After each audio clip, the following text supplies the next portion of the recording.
Right, today guys I'm going to do Quiche Lorraine. Change from the norm, I know. And if you're wondering what the cling film is doing on my finger, I had a little bit of a boo-boo earlier on and I cut my finger. So I've got a plaster on, but I thought for hygiene's sake I've put some cling film on it. So I am thinking hygienically. Right. To start with, you've got to make the pastry, which is 6 ounces of plain flour, 2 3/4 ounce of butter,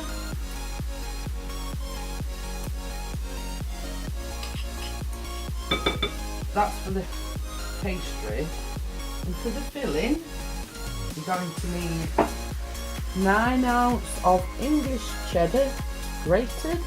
It does say 4 tomatoes sliced, optional. So I've replaced putting tomatoes in it because, as you know, Mr. P doesn't like fresh tomatoes. So I've chopped half onion up.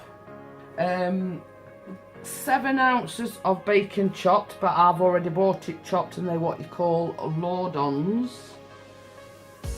5 eggs beaten, 3.5 ounce fluid ounces of milk, and 7 fluid ounces of double cream.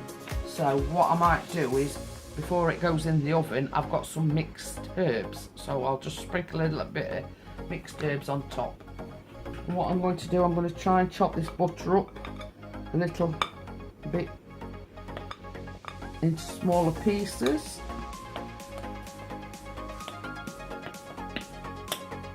And what also I'm going to do, I've got some, I recycle most things, and these are foil dishes that we've had cheesecakes and whatever in before, so I've recycled them, I've given them a good wash. I'm going to use one of these for the quiche. The reason why I'm doing this is because it's got to, once it's been mixed and everything, it's got to go in the fridge for 30 minutes. So just rub that into the flour. You've got to rub it in until it resembles fine breadcrumbs.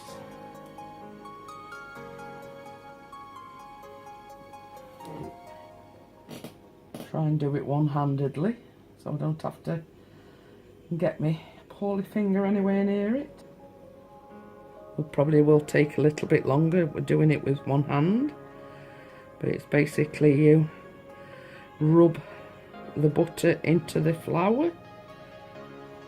Right, I've rubbed the butter into the flour to make a fine breadcrumb texture. And you've just got to add enough water. I'll add a little bit of it at a time because I've got to get the pastry to come together now to like a dough consistency, so I'll do it by hand because it's best to do it a little at a time, and then you're not putting too much. It's alright if you put too little, you can always add a little bit more, but if you put too much, you've shot it really. It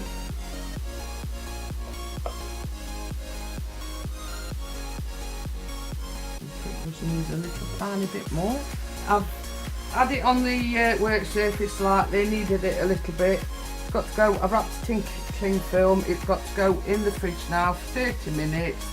And while it's in the fridge for 30 minutes, I'm going to fry the onions and the bacon. It's been chilling in the fridge now for 30 minutes, so I'm just going to roll it out and put it in my flan dish, or should I say foil dish. I've got my pastry there. Yes, it's a bit rough around the edges, but it does say not to cut it to size until after it's baked, after the pastry's baked. I've lined it with the pastry. I've put some baking parchment in. It says to bake it blind with baking beans, but I ain't got any, so I'll just use rice. So that has got to go in the oven on gas mark 5.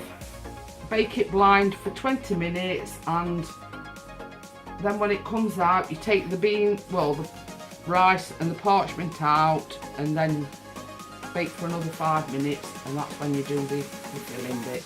So I'll see you in a bit, guys. Bye. Now the case is done. Yes, it's still, but you trim that off last minute, and you've got to put the cheese. What I'm going to do, I'm going to put half of it in. I've already fried the bacon and the onions, so I'll put a little bit of that in as well on top of the cheese mix. Now you combine the eggs, the milk,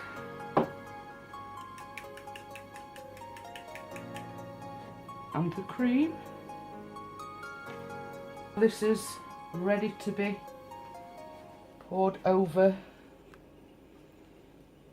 That's now ready to go back in the oven. I'm going to sprinkle a little bit of mixed herbs on top to give it that bit extra flavour.